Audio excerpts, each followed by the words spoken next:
Hi, good morning. How are you?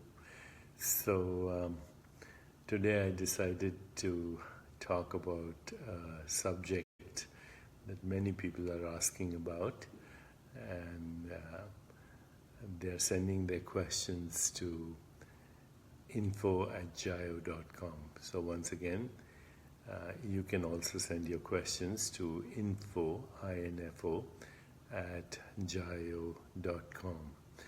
And over the years, I have written a lot about how we collectively create the experience of what we call physical reality, including that which we call the universe. A lot of people are sending questions after having read this book, You Are the Universe, Discovering Your Cosmic Self and Why It Matters. But of course, you can send me questions on any topic. And today I am going to answer this one question that people have been asking a lot. They want to know if I literally mean whether biological age is reversible. Do I literally mean that? So first of all, I should tell you that I'm intermittently experimenting with my own self. So in last October, I turned 71. Now I can guarantee that I don't feel 71, I feel 35. And actually I have as much strength as I did at the age of 35. I am healthier than I was at the age of 35. And, people tell me my skin is clear, I have no wrinkles, etc., etc. I experiment with biological age just to have fun. Because I do recognize that which we call our physical body is a perceptual experience in consciousness. So in the deeper reality, there is, Sandra Pascal says 71 or 17. No, believe it or not, I turned 71 in October. So thank you everyone who is saying you look great. Yay.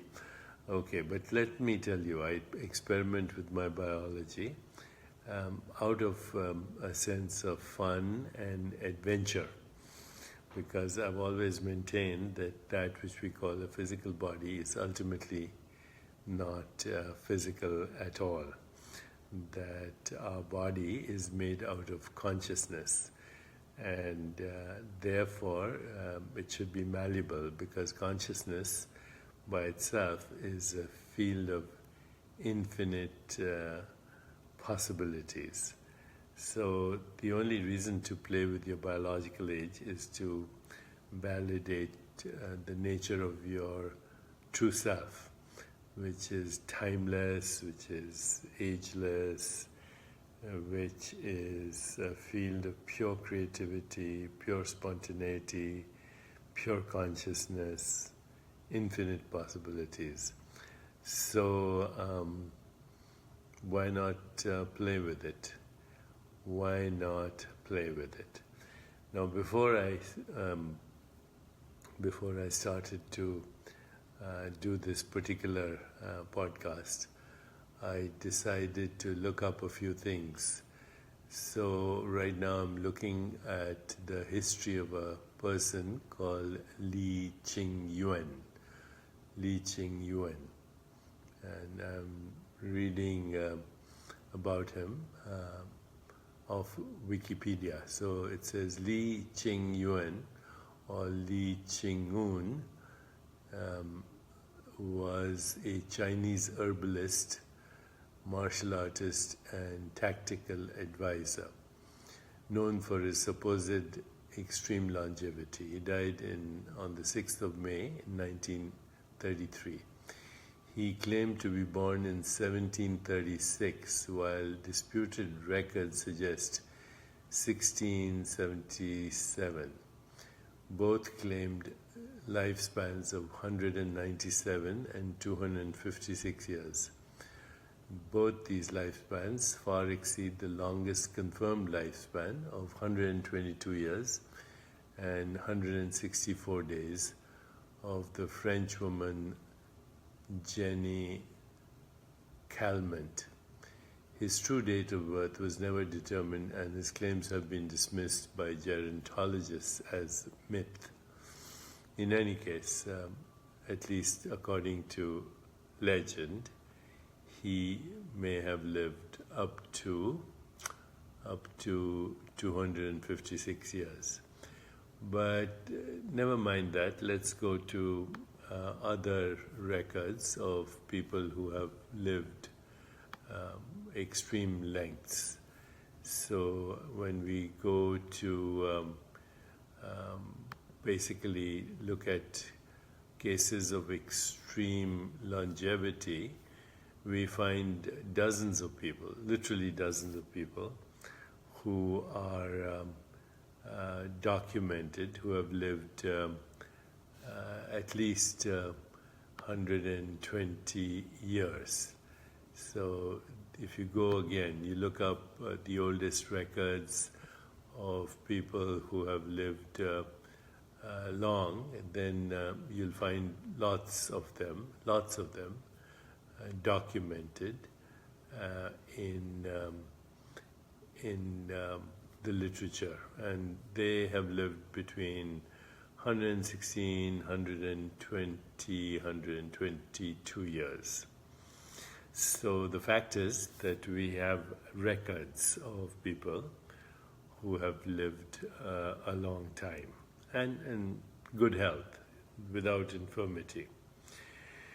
So what I want to say is that biological age is malleable, and it is influenced by many things, including your perceptions, how you perceive the physical body, how you perceive aging itself, how you perceive reality in general, how you perceive collectively.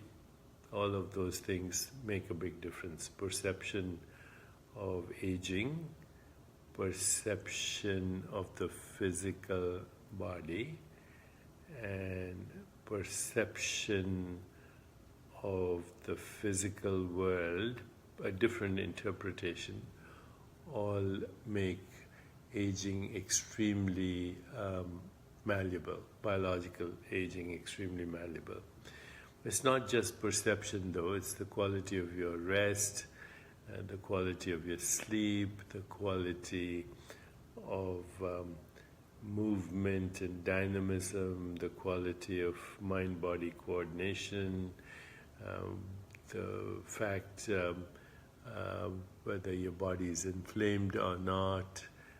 Do you have toxins in the body as a result of toxic relationships, toxic emotions, toxic environment? Do you have curiosity, wonder, and love in your life? Are you flexible in consciousness? Are you flexible in the body through the practice of yoga and other techniques?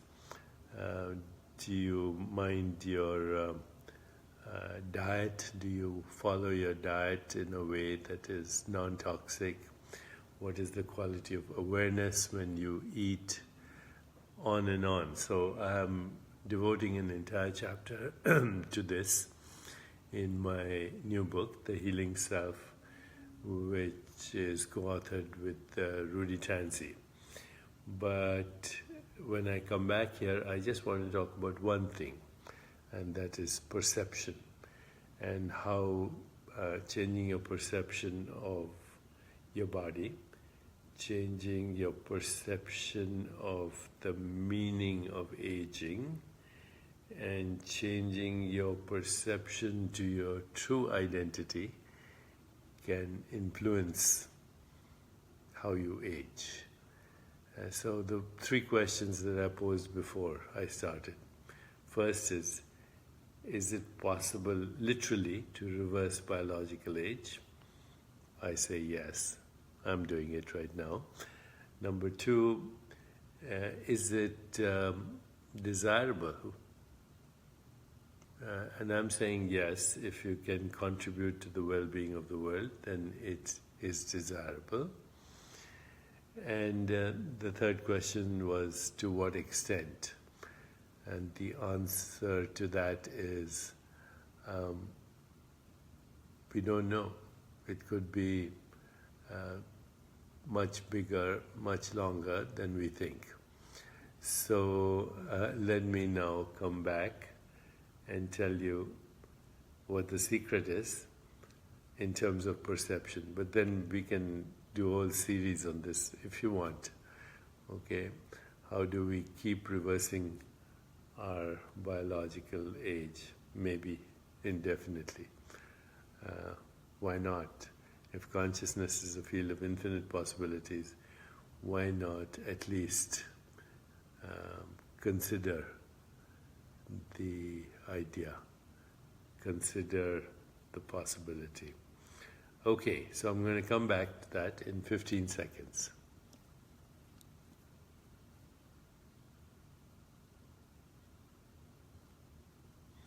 So coming back, before I go into how we change biological age, let me tell you how it's measured. It's measured through blood pressure, bone density, body temperature regulation, fat content, aerobic capacity, cholesterol, HDL ratios, skin thickness, the number of wrinkles in the skin, sex hormone levels, hearing, vision, immune function, genetic activity, epigenetics, telomerase levels, length of telomeres. But forget all of that for the moment.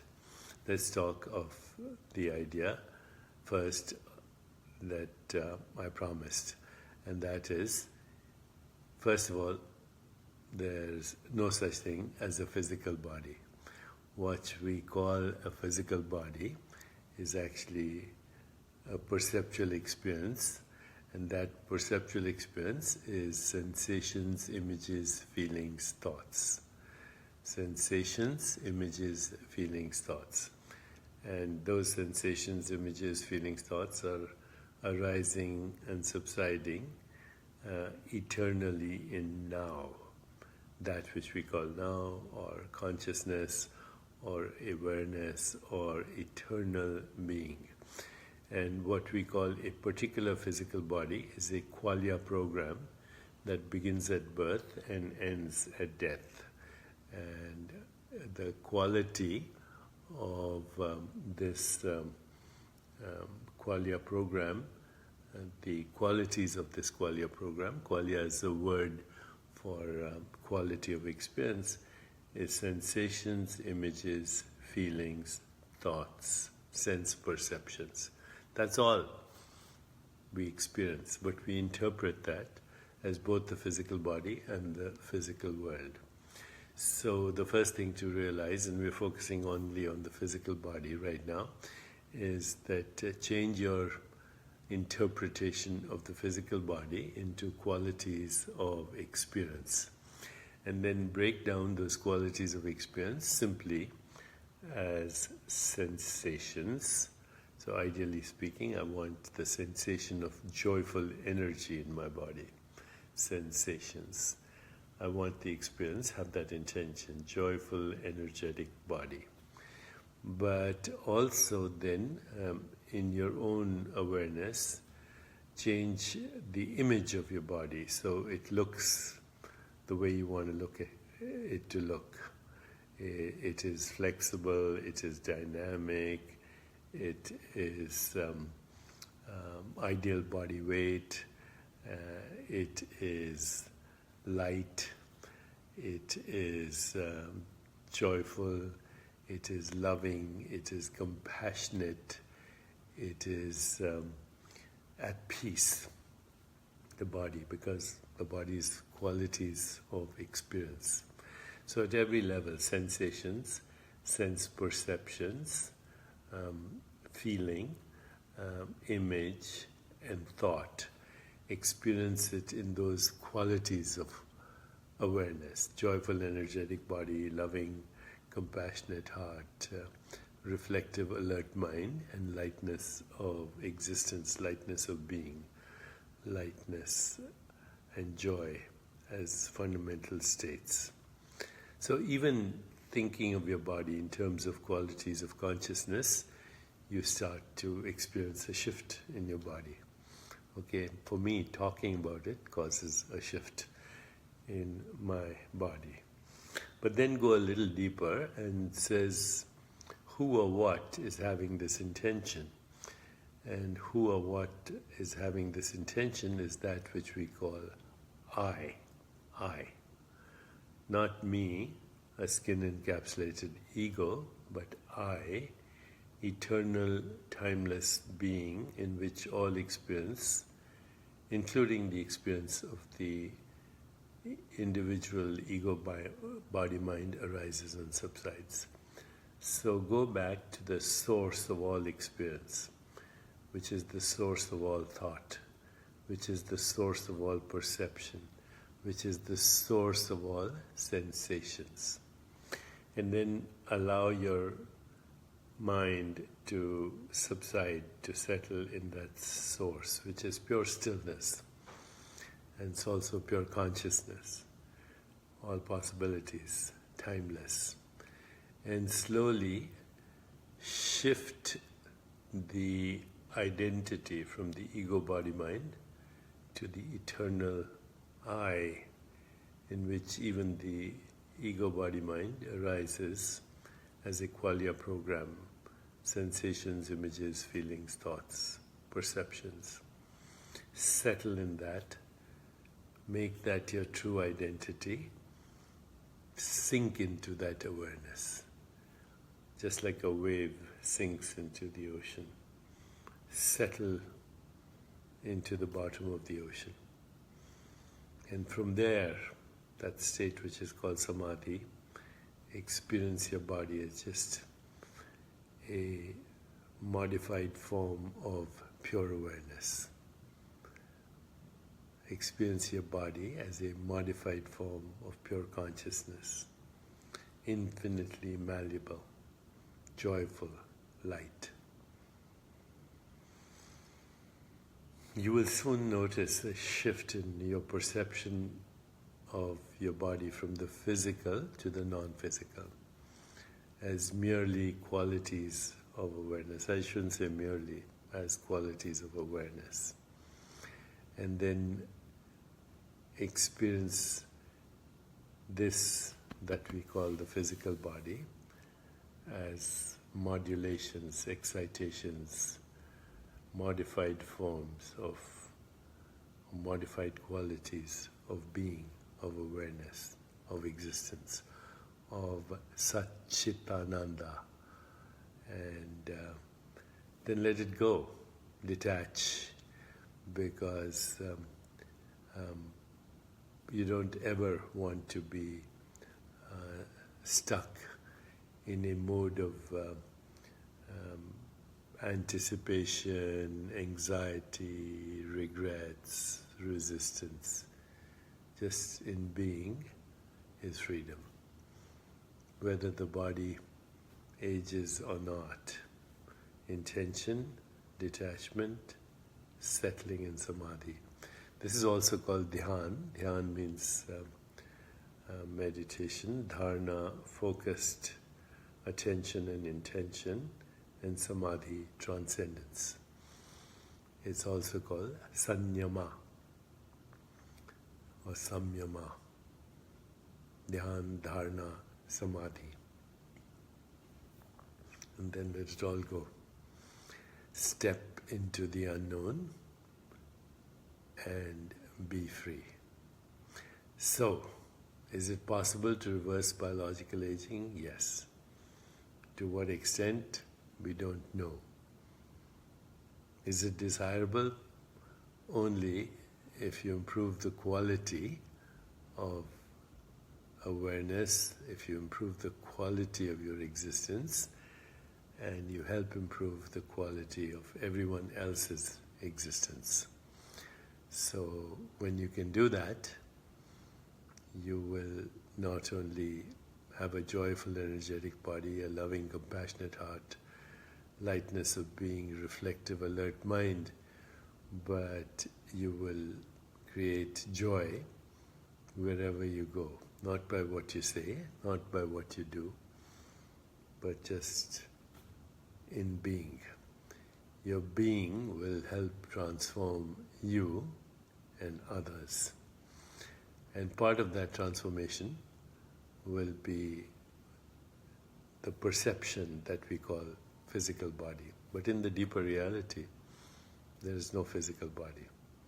Just like in the deeper reality, there's no mind. It's just consciousness interacting with itself, experiencing itself as body, mind, and universe. So all there is consciousness interacting with itself, experiencing itself as subject and object, as what we call mind, body, universe.